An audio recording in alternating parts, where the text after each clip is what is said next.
மாலை முரசு இறை நேயர்களுக்கு வணக்கம். தொடர்ந்து ஆன்மீகம் சார்ந்து பல அரிய தகவல்களை நம்முடைய வலையொலி பக்கத்தில் பார்த்து கொண்டிருப்பீர்கள். அந்த வகையில் இன்று நம்முடைய நேர்காணலில் ஆன்மீகம் சார்ந்தும் வழிபாடு சார்ந்தும் நிறைய தகவல்களை தருவதற்காக சிறப்பு விருந்தினர் இணைந்திருக்கிறார். அவர் யார் அப்படின்னு பார்த்தீங்கன்னா, ஸ்ரீ காமாஜி வேத சிவாகாம வித்யாலயத்தின் நிறுவனர் குரு முதல்வர் சிவஸ்ரீ டாக்டர் பிரதாப் சிவாச்சாரியார் அவர்கள். சார் வணக்கம். வணக்கம். நிகழ்ச்சிக்கு வரவேற்கிறோம். இப்போ ஆன்மீகம் பரவலாக வெகுஜன மக்களால் கொண்டாடி தீர்க்கப்படுது அப்படின்னே சொல்லணும். எனக்கு அதில் ரொம்ப நாளாக ஒரு சந்தேகம் அப்படின்னு பார்த்தீங்கன்னா, வழிபாடு அப்படிங்கிறது எந்த அளவுக்கு முக்கியமான ஒன்று. அதுலேயும் ஆலயத்துக்கு போய் தான் அந்த வழிபாட்டு முறைங்கிற ஒன்று செய்யணுமா, ஏன் ஆலயத்துக்கு போகணும், அதை பற்றி கொஞ்சம் விரிவாக சொல்லுங்களேன். அவசியமாக. மாலை முரசு இறைநேயர்களுக்கு வணக்கங்கள்.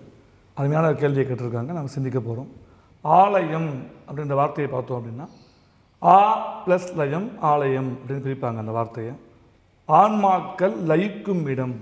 எப்படி ஒரு காந்தம் இருக்குது, சுற்றி இரும்பு துகள்கள் இருக்குது, அந்த காந்தமானது எப்படி இந்த இரும்பை ஈர்க்குதோ அதுபோல் அனைத்து ஆன்மாக்களையும் ஈர்க்கும் இடமாக ஆலயம் இருக்குது. அதுக்காக தான் அந்த ஆலயம்ன்ற பேரை வச்சாங்க. கோவில் அப்படின்னா கோ என்பதற்கு தலைவன்னு அர்த்தம் சொல்லுவாங்க. இல் வசிக்கும் இடம். இப்போ கோவில் என்பது இறைவன் வசிக்கும் இடம் கோவில். அந்த ஆலயத்துக்கு நிறைய பதங்கள் நம்ம ஆகமங்களில் சொல்லியிருக்காங்க. உதாரணத்துக்கு பார்த்தோம் அப்படின்னா, பிராசாதம், சத்ம, மந்திர், க்ஷேத்திரம், மாளிகா, வஸ்து, லயம்னு ஒரு 45 பெயர் இருக்குது ஆலயத்துக்கு மட்டுமே. அப்போ அந்த ஆலயம் என்பது அவசியம் ஒவ்வொரு ஊரிலும் கிராமத்திலும் இருக்க வேண்டியது. சாமி, இப்போ ஆலயம்னா லைத்தல், ஒரு அமைதி அப்படின்னு சொன்னீங்க. நம்ம வழக்கத்தில் இன்னுமே இருக்குது கோவில் அப்படிங்கிற ஒன்று. கோவில் இருக்கிற இடத்துல குடியிருக்கணும், கோவில் இல்லாத ஊரில் குடியிருக்கக்கூடாது அப்படிங்கிற வழக்கமான ஒரு சொல் இருக்கு இல்லையா? ஆலயத்திற்கும் கோவிலுக்கும் என்ன வேறுபாடு, அதை பற்றி கொஞ்சம் சொல்லுங்களேன். ஆலயம் என்றாலும் கோவில் என்றாலும் இரண்டும் ஒரே தமிழ் பதம் தான். இரண்டுமே ஆலயத்தை தான் குறிக்கும். ஆனால் நம்ம முதல்ல சொன்ன மாதிரி ஆலயம் தொழுவது சாலவும் நன்றுன்னு கேள்விப்பட்டிருக்கோம். இந்த கோவில் இல்லா ஊரில் குடியிருக்க வேண்டாம். அதே சிவாகமம் என்ன சொல்கிறது பார்த்தோம்னா, தேவஸ்தானம் வினா பூர்வம் நதத்ர திவசம் வசேத்து. எந்த ஒரு கிராமத்திலே ஆலயம் இல்லையோ அங்கே வசிக்கவே கூடாது அப்படின்னு சொல்கிறாங்க. ஏன் அதுக்காக அப்படின்னா, அந்த ஊரில் இருக்கக்கூடிய எல்லா மக்களுக்கும் நன்மையை வேண்டி இந்த மதம் அந்த மதம் அப்படின்லாம் எந்த ஒரு பாகுபாடும் பார்க்காம எல்லா மனுஷன் மட்டும் அல்லாமல் மொத்த நம்ம உலகத்தில் 84 லட்ச ஜீவராசிகள் இருக்காங்க. அது கவுண்டிங் இல்லை, வெரைட்டிஸ். இப்போ மனுஷன் ஒன்று சொல்கிறோம், பசுமாடுன்னு சொல்கிறோம், பூனைன்னு சொல்கிறோம். அது மாதிரி 84 லட்சம் ஜீவராசிகள் உலகம் முழுக்க இருக்குது. அந்த எல்லா ஜீவராசியும் நல்லா இருக்கணும் அப்படின்னா அதுக்காக ஒரு பிரார்த்தனை இடம், ஒரு பிரார்த்தனை ஸ்தலம் தேவை. அதுதான் நம்முடைய முன்னோர்கள்லாம் சிவபெருமான் ஆசீர்வாதத்தோட எல்லா இடங்களிலையும் க்ஷேத்திரத்தில் அந்த ஆலயமாக அதை ஸ்தாபனம் பண்ணி பூஜை பண்ணிட்டு இருக்காங்க. இப்போ சாமி, எல்லாராலையும் கோவிலுக்கு ஆலயத்துக்கு போக முடியாத சூழல் வரலாம். அப்படி இருக்கக்கூடிய மக்கள் வீட்டிலேயே வழிபடணும் அப்படின்னா எப்படி வழிபடலாம், அதை பற்றி சொல்லுங்கள். ஒவ்வொருவரும் தினமும் இறை சிந்தனையோடு வாழணுன்றது தான் நம்முடைய ரிஷிகள் முன்னோர்கள் மகான்கள் சொன்ன கருத்து. இப்போ நம்ம முடிஞ்சளவு இப்போ எல்லாருக்கும் கோயிலுக்கு போயிட்டு இருக்கோம். சில பேர் வேலையாக இருக்காங்க, தினம் காலைல 6:30 வேலைக்கு போகிறாங்க, நைட்டு தான் வராங்க, அவங்களால பண்ண முடியல அப்படின்னா என்ன பண்ணலாம் அப்படின்னா, காலையில் எழுந்து ஒரு 5 நிமிஷம் சுவாமிகிட்ட உட்காந்துட்டு என்ன தெய்வம் அவங்களுக்கு பிடிக்குமோ, இப்போ விநாயகர் பிடிக்கும் அப்படின்னா அந்த மந்திரங்கள் இருக்குது. இந்த விநாயகர் அகவல் இருக்குது. முருகப்பெருமான்னா அதுக்கு உண்டான மந்திரங்கள் இருக்குது. கந்தசஷ்டி கவசம் எல்லாருக்கும் தமிழில் நமக்கு தெரியும். 3வதாக சிவபெருமான் பிடிக்கும் அப்படின்னா சிவபுராணம், அம்பிகை பிடிக்கும் அப்படின்னா அபிராமி அந்தாதி. இந்த அபிராமி அந்தாதி மொத்தம் 100 பாடல்கள் இருக்குது. அந்த 100 பாடல்களில் நம்ம எதை வேணாலும் நம்ம சாதிச்சிக்கலாமா தெய்வத்தின் அனைத்தையும் தரவல்லது இந்த தமிழ் மறை முக்கியமான ஸ்தோத்திரங்கள். இப்போ அந்தந்த தெய்வங்களை வீட்டில் பிரார்த்தனை பண்ணி உண்மையாக வழிபட்டோம் அப்படின்னா அந்த அனுகிரகம் நமக்கு கிடைக்கும். அதுக்காக கோயிலுக்கு போகாமல் இருக்கக்கூடாது, கோவிலுக்கும் போகணும். முடியாத நேரத்தில் நம்ம வீட்டில் இல்லை. இப்போ கோயிலுக்கு போகிறோம் அப்படின்னா அதுக்கு ஒரு நேரம் உண்டு. காலையில் இத்தனை மணிலேருந்து இத்தனை மணி வரைக்கும் இந்த பூஜை நடக்கும், மதியம் நடக்கும், மாலை நடை சாத்திடுவாங்க அப்படிங்கிற ஒரு முறை இருக்கு இல்லையா? இப்போ வீட்டிலே இருந்து வழிபடுறவங்க எந்த நேரத்தில் வழிபட்டால் சரியாக இருக்கும்? வீட்டில் முக்கியமாக நம்ம பிரம்ம முகூர்த்தம்னு நம்ம கேள்விப்பட்டிருப்போம். காலையில் 4:30 மணி முதல் 6 மணிக்குள்ளாக. இப்போ சூரிய உதயம் வரத்துக்குள்ளே நம்ம எழுந்து ஸ்நானம் பண்ணிவிட்டு விளக்கு ஏற்றிட்டு இந்த பிரார்த்தனையை பண்ணணும். முடியல வெளியே வேலைக்கு போகிறவங்க சாயந்தரம் அதே போல் மாலை 6 மணிக்கு தீபத்தை ஏற்றிட்டு பிரார்த்தனை பண்ணணும். இதே கோயிலுக்கு போகிறோம் அப்படின்னா, இப்போ காலையில் நம்ம தரிசனம் பண்ணுறோம் ஆலயத்தில் அப்படின்னா நமக்கு நோய்கள் விலகும். மதிய தரிசனம் பண்ணுறோம் அப்படின்னா நிறைய வியாபார விருத்தி, தனலாபம் ஏற்படும். மாலை தரிசனம் செய்தால் நம்முடைய பாவங்கள் போகும்னு சொல்லுவாங்க. இப்போ நம்ம பண்ண பாவம் இல்லை, முன்ஜென்மத்தில் நம்ம செய்த பாவங்கள்லாம் விலகும். 20 வருஷம் செய்வதனாலே நல்ல சௌபாகியங்கள் கிடைக்கும். சௌபாகியம்னா நமக்கு தேவையான எல்லா விஷயங்களும் கிடைக்கும். இப்போ ஒவ்வொரு காலத்துக்கும் ஒவ்வொரு பலன் வச்சுருக்காங்க. சாமி இப்போ வழிபாடுறதை பற்றி பேசிட்டோம். இந்த விளக்கு ஏற்றி சாமி கும்பிடணும், வீட்லேயுமே விளக்கு ஏற்றுங்கப்பா அப்படின்னு சொல்கிற வழக்கம் இருந்துக்கிட்டே தான் இருக்குது. ஏன் விளக்கு ஏற்றணும், அதை பற்றி சொல்லுங்கள். நம்முடைய வழிபாடுகளிலே முக்கியமாக அனைவர் இல்லங்களிலும் செய்ய வேண்டிய பூஜை விளக்கு ஏற்றுவது. ஆலயத்துக்கு போனால் அங்கேயும் விளக்கு ஏற்றணும். இந்த தீபத்துக்கு உண்டான வாக்கியம் ரொம்ப அழகாக சொல்லுவாங்க. அஜ்ஞான திமிதாந்தஸ்ய ஞானாஞ்சன ஷலாக்கையா சக்ஷுஹு உண்மீலித்தம் ஏன அப்படின்னு. ரொம்ப இருட்டாக இருக்குது. இந்த இருட்டு போகணும் அப்படின்னா அங்கே என்ன தேவை, நமக்கு ஒரு வெளிச்சம் தேவை. அந்த வெளிச்சத்தை நமக்கு விளக்க கொடுக்குறது இல்லையா? அதுபோல் நம்மிடம் நம் அறிவில் இருக்கக்கூடிய அஜ்ஞானம், ஒரு தெளிவில்லாமல் ஏன் பிறந்தோம், ஏன் வளர்ந்தோம், ஏன் இருக்கணும்னு தெரியாமல் வந்துட்டு இருக்கும். அந்த அஜ்ஞானம் நீங்கி நமக்கு ஞானம் கிடைக்கணும், ஒரு சிறந்த அறிவு நமக்கு கிடைக்கணும் அப்படின்னா அதுக்கு முக்கியமாக நமக்கு தேவை விளக்கு வழிபாடு. இந்த விளக்குலேயே பார்த்தோம்னா நிறைய பலன்கள் சொல்லியிருக்காங்க. ஆலயத்துக்கு போகிறோம், ஆலயத்தில் போய் ஒவ்வொரு விஷயம் நம்ம பண்ணுறோம் அப்படின்னா ஒரு பலன் நமக்கு கிடைக்கும். சம்மார்ஜனம் சதம் புண்ணியம். இந்த கோயிலுக்கு போயிட்டு அந்த கோயிலை நம்ம பெருக்கி விடுறோம் அப்படின்னா நமக்கு 100 புண்ணியம் நம்ம அக்கௌண்ட்டில் ஆட் ஆகுமா. சஹசிரம் அனுலேபனம், அலம்பி தள்ளுறோம் ஜலம் விட்டுன்னா 1000 புண்ணியம் கிடைக்குமா. மாலா சதசஹசிரஞ்ச, மாலை புஷ்பத்தை பறித்து போய் நம்ம கொடுத்தாலும் சரி, இல்லை மாலையாக வாங்கி கொடுத்தாலும் சரி, சதசஹசிரம் அப்படின்னா 1,00,000 புண்ணியம் நம்ம அக்கௌண்ட்டில் ஆட் ஆகுமா. அதுக்கு மேலே என்ன இருக்குது, லட்சம் சொல்லியாச்சு. அனந்தம் தீபமுச்சதே. அனந்தம் என்பது எண்ணிலடங்காத பலனை தரக்கூடியது இந்த தீபம் ஏற்றுவது. இந்த தீபத்தை ஏற்றணும் அப்படின்னா நம்ம அக்கௌண்ட்டில் பல லட்சம் பல கோடி புண்ணியங்கள் சேரும். அந்த ஆலயத்தை வெளிச்சமாக இருக்கும். இப்போ தீபத்தை மட்டுமே ஏற்றி மோட்சானவங்கள்லாம் இருக்காங்க. அதாவது சிவனடியார்கள், கலிய நாயனார்னு பேர் நம்ம கேள்விப்பட்டிருப்போம். திருவொற்றியூரில் அந்த நாயன்மார் பிறக்கிறார். நிறைய செல்வந்தராக இருக்கார், தீப ஏற்றின்றே இருக்கார் ஆலயங்கள் முழுக்க. ரொம்ப சந்தோஷம் சுவாமிக்கு. இவர் வந்து உலகம் ஃபுல்லாக இவருடைய பெருமையை சேர்க்கணும்னு ஆசைப்படுறார். சிவபெருமான் ஒற்றீஸ்வரர் ஒரு நாள் என்ன பண்ணால் அவருடைய வியாபாரத்தை குறைச்சிடுறார். கொஞ்சம் கொஞ்சமாக அந்த தனலாபம் குறையுது. அவர் கையில் பணமே இல்லை, விளக்கேற்றி ஆகணும், அவருக்கு ஆசையாக இருக்குது. என்ன பண்ணுறார், தன்னுடைய மனைவியையும் மகன்களையும் அடிமைக்கு விட்டுறார். நல்லா பண்ணார்கள்ட்ட போய் இவங்க அடிமையாக இருப்பாங்கன்னு சொல்லி கொடுத்துட்டு அந்த காசை வாங்கி விளக்கேற்றுறார். அந்த காசும் காலையை எடுத்து வியாபாரம் ஆகவே இல்லை. இப்போ விளக்கேற்றியே ஆகணும். இப்போ என்ன பண்ணுறது அப்படின்னா தன்னுடைய ரத்தத்தால் விளக்கேற்ற முயற்சி பண்ணுறார். அப்போ சுவாமி வந்து காட்சி கொடுத்து அவருக்கு அவருடைய பெருமையை உலகத்துக்கு புரிய வச்சு அதை நல்லா வாழ்ந்துட்டு மோட்சம் தான் சொல்லுவாங்க. இப்போ ஒரு விளக்கேற்றுவதாலேயே நமக்கு தேவையான எல்லா விஷயம் நமக்கு கிடைக்கும், தேவையில்லாதவைகள் நம்மள்கிட்ட நீங்கும். அதுக்காக தான் விளக்கு ஏற்றுவதனால் இவ்வளோ நன்மைகள் இருக்குது. இப்போ எண்ணெயில் விளக்கேற்றுறது நல்லதா, நெய்யில் தீபம் ஏற்றுவது நல்லதா, அதை பற்றி சொல்லுங்கள் சாமி. சுத்தமான நெய்யாக இருக்கணும் அல்லது சுத்தமான நல்லெண்ணெயாக இருக்கும். இப்போ நிறைய சில இடத்துல பரிகாரங்கள் சொல்லியிருக்காங்க பல பல எண்ணெய்களில். அது நம்ம சிவாகமங்களில் அப்படி சொல்லப்படல. ஆகம ரீதியாக ஆலய பூஜைகளிலே சுத்தமான பசு நெய் அல்லது சுத்தமான நல்ல எண்ணெய், அந்த எண்ணெயில் விளக்கேற்றுறதுனால மட்டும்தான் நம்முடைய அந்த தேவையில்லாத பாவங்கள் நீங்கி புண்ணியம் நமக்கு கிடைக்கும். முக்கியமாக இந்த வேப்ப எண்ணெயில் ஏற்றுறாங்க சில பேர்லாம் பரிகாரத்தை. அதாவது இந்த தனியாக மற்ற பிராட்சத்தை ஏற்றிக்கலாம், ஆலயத்தில் அதெல்லாம் ஏற்றக்கூடாது. வீட்லேயும் ஆலயத்துலேயும் நல்லெண்ணெயும் நெய்யும் மட்டும்தான் விட்டு விளக்கேற்றணும். இப்போது விளக்கு ஏற்றும் போது சாமி இப்போ 2 மணி நேரம் 3 மணி நேரம் ஒரு நாள் முழுவதும் வச்சுருப்பாங்கன்னு வச்சுக்கோங்க. இன்றைக்கி ஊற்றுற நெய்யோ எண்ணெயோ மீதம் இருக்கும். அதே விளக்கில் நாளைக்கு எண்ணெய் ஊற்றி அந்த விளக்கு ஏற்றுறோம் அப்படின்னா அந்த எண்ணெயை பயன்படுத்தலாமா, அந்த நெய்யை பயன்படுத்தலாமா? அதனால் இந்த நன்மைகள் எதுவும் குறைவதற்கு வாய்ப்புகள் உண்டா? ஆமாம், தினமே அந்த திரியை மாற்றணும், அந்த எண்ணெயை மாற்றணும். இன்றைக்கி ரக்ஷை ஏற்றிட்டோம் விளக்கு 6 மணிக்கு, நாளைக்கு காலையில் அது எண்ணெய் காலியாக எடுத்து திரி ஒண்டி இருக்குது அப்படின்னா அதை திருப்பி நம்ம ஏற்றக்கூடாது. மறுபடியும் அந்த திரியை எடுத்து போட்டுட்டு புதுசாக நம்ம திரியை போட்டு தான் விளக்கு ஏற்றணும். இப்போ அந்த தீபம் ஏற்ற நம்ம நல்ல சௌபாகியங்களும் தீர்க்க சௌமாங்கல்ய பாக்கியம் நமக்கு கிடைக்கும். இப்போ வந்து விளக்கு ஏற்றுறதுல திரி மாற்றணும், தினமுமே நெய் வந்து ஊற்றி ஏற்றுறது ரொம்ப நல்லது அப்படின்னு சொல்கிறீங்க சாமி. இன்னுமே நிறைய மக்களுக்கு இருக்க சந்தேகம், முதல்ல நெய் ஊற்றிட்டு அப்புறம் திரி போடணுமா, இல்லை திரியை வச்சுட்டு அதுக்கப்புறம் நெய் ஊற்றணுமா, எண்ணெய் ஊற்றணுமாங்கிற குழப்பம் நிறைய பேர் இருக்குது. அந்த முறையை மட்டும் சொல்லுங்களேன். நம்ம வழிபாடுகளில் பார்த்தோம்னா முதல்ல எண்ணெயை விட்டுறணும், இல்லை நெய்யை விட்டுறணும், அப்புறமா திரியை போட்டு நம்ம வேண்டிட்டு கிழக்கு பார்த்தோ இல்லை வடக்கு பார்த்தோ அந்த தீபத்தை ஏற்றணும். ஓகே, இப்போ அது குளிர வைக்கிறதுன்னு ஒரு முறை இருக்குல்ல, அது வந்து வெறுமனே கையாலேயே பண்ணலாமா, இல்லை பூவு, இல்லை அதுக்கு ஏதேனும் வழிமுறைகள் இருக்கிறது? புஷ்பத்தால் பண்ணணும். அது விளக்கேற்றி வச்சுட்டோம், பூஜை முடிஞ்சிட்டு நைட் நம்ம தூங்க போகிறோம், அது அங்கே இருந்தால் ஏதாவது ஒரு சமமாக இருக்குது அப்படின்னா புஷ்பத்தால் அந்த கிழக்கு குளிர வச்சுட்டு நம்ம நடன பூஜை ஏற்றிக்கலாம். ஓகே சாமி, இப்போ வந்து விளக்கு பூஜை இப்போ தொடர்ந்து நடக்க ஆரம்பிச்சிருச்சு. விளக்கு ஏற்றதை பற்றி அதோட நன்மைகள் சொல்லிட்டீங்க. இப்போ கோவில் அப்படின்னாவே சாமி அப்படின்னாவே அபிஷேகம் பார்க்க நான் போகணும்ப்பா, விடியக்கால 4 மணிக்காக இருக்கட்டும், அந்த டைமிங்கு போகக்கூடிய மக்கள் இன்னுமே இருக்காங்க. இப்போ வந்து கோவிலில் வந்து பூசாரிகள் பண்ணுறதுக்கும் அர்ச்சகர்கள் பண்ணுறதுக்கும் நிறைய பேர் நேர்த்தி கடனாக வந்து நான் பால் அபிஷேகம் பண்ணுறேன், வந்து இளநீர் அபிஷேகம் பண்ணுறேன்னு நிறைய முறைகளை பின்பற்றுறாங்க. இந்த அபிஷேகங்கிறது எந்த அளவுக்கு ரொம்ப ரொம்ப முக்கியமானது, எந்த அளவுக்கு பிரசித்தி பெற்றது? இப்போ ஒரு நேர்த்தி கடனாக செய்கிறவங்க என்னென்ன பிரச்சனைகள் இருந்தால் என்னென்ன அபிஷேகம் செஞ்சால் அவங்களுடைய பிரச்சனைகள் தீரும், அதை பற்றி கொஞ்சம் தெளிவாக சொல்லுங்கள். அருமையான கேள்வி இது. நிறைய பேர் தெரிய வேண்டிய விஷயம் இது. ஒவ்வொரு ஆலயங்களிலும் இந்த ஆத்மார்த்த பூஜை பரார்த்த பூஜைன்னு 2 சொல்லுவாங்க. ஆத்மார்த்த பூஜை என்ன அப்படின்னா, நாம் நம் இல்லங்களிலே நமக்காகவும் நம்ம குடும்பத்துக்காக பண்ணக்கூடியது ஆத்மார்த்த பூஜை. பரார்த்த பூஜை என்பது உலக க்ஷேமத்திற்காக பண்ணக்கூடியது பரார்த்த பூஜை. அப்போ அந்த உலக நன்மையாக இருக்கிறதுக்காக தான் நம்ம ஆலயங்களில் வழிபாடுகள், பூஜைகள், உற்சவங்கள் எல்லாம் பண்ணிட்டுருக்காங்க. அதில் முக்கியமான ஒன்று அபிஷேகம் அப்படின்னு பேர். அபிஷேகம் என்பது 16 உபசாரம் மொத்தம் சொல்லியிருக்காங்க முறைகளில்.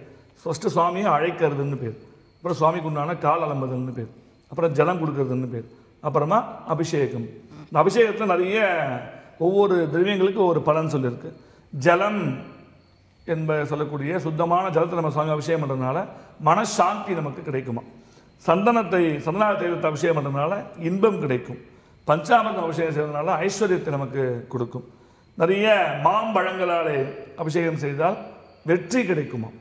அதே போல் மாதுளம்பழத்தால் அபிஷேகம் செய்தால் கோபங்கள் நீங்கும்.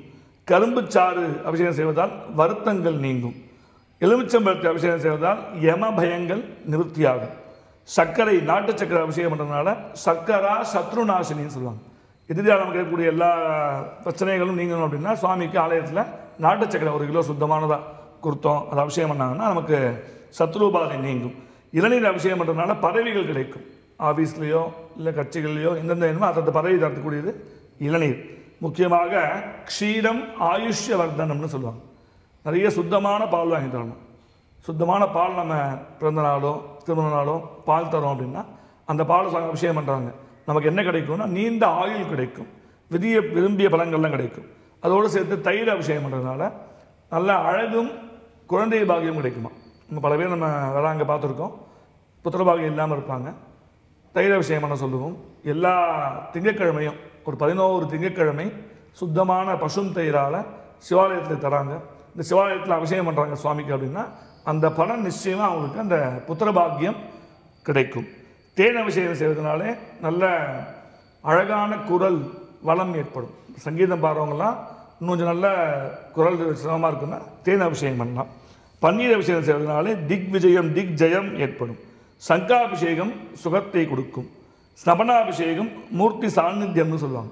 நம்ம எவ்வளோ பேர் பல கோடி பேர் கோயிலுக்கு போகிறோம், ஒவ்வொருத்தரும் கேட்குறோம், திருப்பி வந்துடுறோம். இப்போ அந்த சாநித்தியம் அங்கே அதிகமாக இருக்கணும் அப்படின்னா சுவாமிக்கு ஸ்னபனம்னு சொல்லக்கூடிய கலசாபிஷேகம் செய்யணும். இப்போ இந்த எல்லா அபிஷேகத்துக்கும் உண்மையான பலன்கள் சுவாமி கொடுத்துட்டுருக்கார்.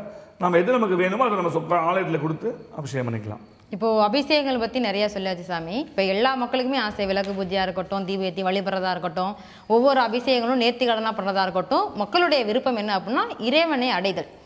இறைவனுக்கு நமக்கு பிடிச்ச ஒரு பக்தராக இருக்க முடியாதா அப்படிங்கிற ஒரு ஏக்கம் தான் இருக்குது. இறைவனுக்கு பிடித்த பக்தர்கள் அப்படின்னா யார், அந்த பக்தர் எப்படி இருக்கணும் அப்படிங்கிறத பற்றி சொல்லுங்கள். ஒவ்வொரு யுகத்திலே ஒவ்வொரு விஷயங்களை நாம் செய்து சுவாமிகிட்ட பக்தி பண்ணலாம், அடையலான்னு நமது புராணங்கள் கூறப்படுகிறது. முதலிலே கிருத்தயுகத்திலே பலவிதமான தவங்கள் செய்தால் அவங்களுக்கு மோட்சம் கிடைக்கும். நான் தவம் பண்ண சுவாமிக்கு பிடிக்கும் அப்படின்னு சொல்லுவாங்க. திரேதாயுகத்திலே ஞானத்தாலே இறைவனை அடைந்தார்கள். துவாபர யுகத்திலே பிரம்மாண்ட யாகங்கள், மகா யாகம்னு கேள்விப்பட்டிருக்கோம். அம்பாளுக்குரிய மகாயாக கிரமாராத்யா மகாபைரவ பூஜை தான் அம்பாளை போற்றப்படுவான். இப்போ நிறைய யாகங்கள் செய்ய செய்ய அந்த தெய்வங்கள் சந்தோஷப்படுவார்கள். இப்போ நாம் இருக்கிறதுன்றது கலியுகம். இந்த கலியுகத்தில் எதை பண்ணால் சுவாமி பிடிக்கும், எந்த பக்தனை பிடிக்கும்னு நம்ம இப்போ கேட்டிருக்காங்க. கேள்வி ரொம்ப அருமையான கேள்வி. இதே கேள்வியை இதுக்கு முன் யுகமான துவாபர யுகத்தில் ஸ்ரீ அர்ஜுனன் கேட்குறார் கிருஷ்ண பகவான்கிட்ட பார்த்து, கிருஷ்ண பகவானே கலியுகம் பிறக்க போகிறது, வருங்காலத்தில் நிறைய பக்தர்கள் இருப்பாங்க, என்னையும் நானும் ஒரு பக்தன் தான் உனக்கு, இந்த பக்தர்களில் யார் உங்களுக்கு ரொம்ப பிடிக்கும் அப்படின்னு கேட்குறார் ஸ்ரீ அர்ஜுனர். அதுக்கு ஸ்ரீ கிருஷ்ணர் சொல்கிறார், சதுர்விதா பஜந்தே மாம் ஜனா சுகிருதினோர்ஜுன ஆர்த்தி ஜிக்ஞாசு அர்த்தார்த்தி ஞானீச்ச பரதர்ஷப அப்படின்றார். என்ன அர்த்தம் அதுன்னு பார்த்தோம்னா, அர்ஜுனா 4 விதமாக 4 வெரைட்டியாக பக்தர்கள் இந்த கலியுகத்தில் பூஜை பண்ணுவாங்க. முதல் வெரைட்டி என்ன பண்ணுவாங்க, ஆலயத்துக்கு வருவாங்க, வேறு எதையும் கேட்க மாட்டாங்க, கஷ்டத்தை மட்டும் என்கிட்ட கொட்டிட்டு போயிடுவாங்க. 2வது டீம் இருக்காங்க, அவங்க வருவாங்க, கஷ்டத்தை கொட்ட மாட்டாங்க, எனக்கு பணம் காசு வேணும், ஸ்கூல் ஃபீஸ் கட்டணும் காசு கொடு, வீடு வாங்கணும் காசு கொடு, இஎம்ஐ கட்டணும் காசு கொடுன்னு பணத்தை மட்டுமே கேட்கக்கூடியவங்க இருப்பாங்க. 3வது ஜிக்ஞாசு, என்னை பற்றி ஆராய்ஞ்சிட்டே இருப்பாங்க. இப்போ விநாயகர் சதுர்த்தி வரப்போகிறது இன்னும் 4-5 மாதத்தில். விநாயகர் சதுர்த்திக்கு நம்ம ஏன் இந்த இலையை சாத்தணும், இந்த பத்திரம் ஏன் சாத்தணும், விநாயகர் இருக்காரா இல்லையா, உண்மையாக விநாயகருக்கு யானை முகம் தானா, அது எப்படி யானை முகம், அது எப்படி மனுஷ உடம்பு இருக்குன்னு ஆராய்ஞ்சிட்டே இருப்பாங்க. 4வது ஒரு டீம் வருவாங்க, ஞானீச்ச பரதரிஷப. இப்போ ஞானின்னா யார் அப்படின்னு கேட்குறார் அர்ஜுனன். என்னை எவன் ஒருவன் தத்துவ ரீதியாக உணர்கிறானோ அவனே ஞானி. இப்போ சுவாமிகிட்ட போய் உட்காரணும், ஒரு அம்பாவை பார்க்குறோம், விநாயகரை பார்க்குறோம், மேலே சொன்ன எல்லா விஷயத்தையும் கேட்காம உண்மையாக அந்த இடத்துல அந்த சுவாமி இருக்காங்க, நம்ம தரிசனம் பண்ணிட்டு இருக்கோம், கபாலீஸ்வரர் கோயில் போயிருக்கோம், கபாலீஸ்வரர் இருக்கார், நாம் உட்கார்ந்துட்டு இருக்கோம், உண்மையாக ஆத்மார்த்தமாக உள்ளன்போடு உள் உணர்வோடு அந்த சுவாமியை பார்க்குறோம், அவர் நமக்கு அனுகிரகம் பண்ணுறார். இதுதான் உண்மையான பக்தி.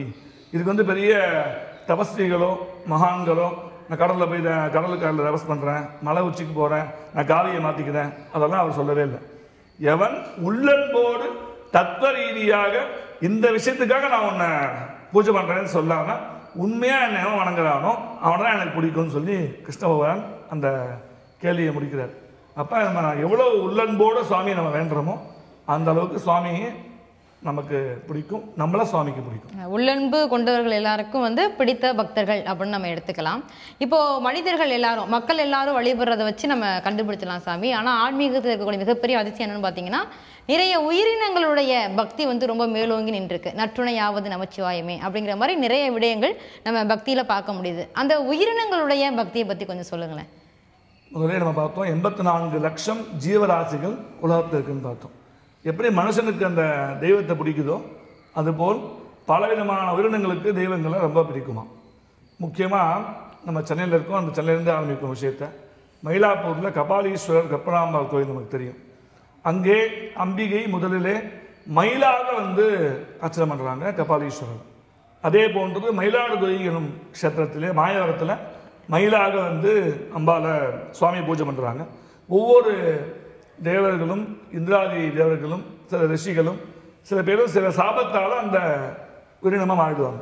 இப்போ வியாக்கிரபுரீஸ்வரர்னு நம்ம கோயில் இருக்குது, திருப்புலிவனம்னு பேர், புலிப்பரங்கோவில்னு பேர். அந்த 2 இடத்துலையும் பார்த்தோம்னா புலி சுவாமியை பூஜை பண்ணியிருக்கு. பசுமாடு பூஜை பண்ண க்ஷேத்திரம் நிறைய இருக்குது. முக்கியமாக சங்கரன் கோவில்லையும் பசுபதீஸ்வரர் கோவில் கரூரில் அங்கே பசு பூஜை பண்ணியிருக்கு. சிலந்தி யானை இந்த உயிரினங்கள் பூஜை பண்ண சுவாமி தான் திருவானைக்காவல், அருமையான க்ஷேத்திரம். அது எறும்பு பூஜை பண்ணிருக்கு. திருச்சி அருகாமையிலே திருவெரும்பூர் எனும் க்ஷேத்திரத்தில் எறும்பு பூஜை பண்ணியிருக்கு. ஈ பூஜை பண்ணியிருக்கு. திரு ஈங்கோய் மலைன்னு பேர், திருச்சி தான், அதுவும் திருச்சி மாவட்டத்தில் திரு ஈங்கோய் மலை. பாம்பு பூஜை பண்ண க்ஷேத்திரம் திருக்காளஹஸ்தி, திருப்பாம்பரம் அப்படின்ற க்ஷேத்திரம். ராஜநாகம், அணில், குரங்கு, காகம் இது 3 சேர்ந்து பண்ணுறது காஞ்சிபுரம் அருகாமையிலே குரங்கனில் முட்டம் என்று பெயர். வண்டு பூஜை பண்ண க்ஷேத்திரம் திருவண்டுத்துறை. நண்டு பூஜை பண்ண க்ஷேத்திரம் இருக்குது. அதே மாதிரி சக்கரவாக பறவை, ஆமை திருக்கச்சூர், கிளி சுகவனேஸ்வரர் சேலம், அருமையான சுவாமி சுகவனேஸ்வரர். இந்த சுக மகரிஷி கிளியாக அங்கே சுவாமியை பூஜை பண்ணுறார். சிட்டுக்குருவி, வடக்குரங்காடு, உடும்பு உடும்பீஸ்வரர் காஞ்சிபுரம் அருகாமையில் இருக்கிற க்ஷேத்திரம்.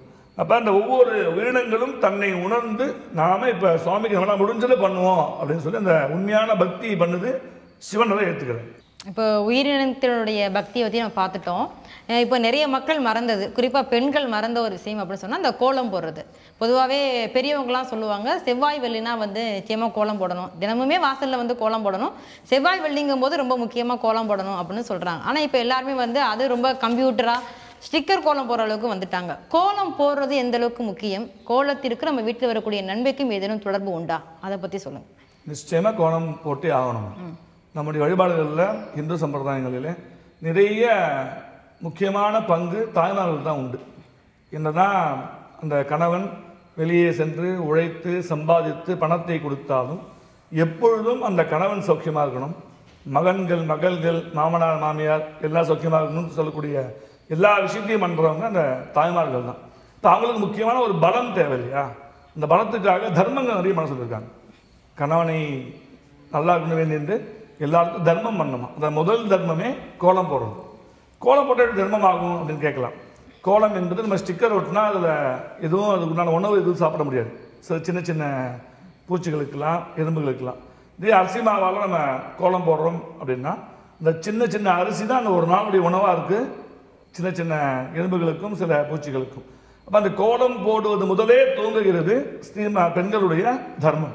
அப்போ முடிஞ்ச அளவு அடுத்தவங்களுக்கு உணவு வாங்கி கொடுக்கறது, கல்விக்கு உண்டான உதவியை பண்ணுறது, படிப்புக்கு உண்டான விஷயத்தை பண்ணுறது, எல்லாம் பண்ணாலும் என்ன அவங்க வேண்டுதல் என்னது?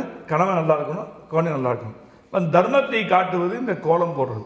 அதனால் நிச்சயமாக அனைவர் இல்லங்களிலும் கோலம் போட்டே ஆகணும். அது அவங்கள காப்பாற்றும், அந்த குடும்பத்தை காப்பாற்றும். ஏமா நீங்கள் சொன்னதுக்கப்புறம் இந்த பலன்லாம் வேணும் அப்படிங்கிறதுக்காக மீண்டும் வந்து மாவுல கோலம் போகிற முறை வரும் அப்படிங்கிறத நம்புவோம்.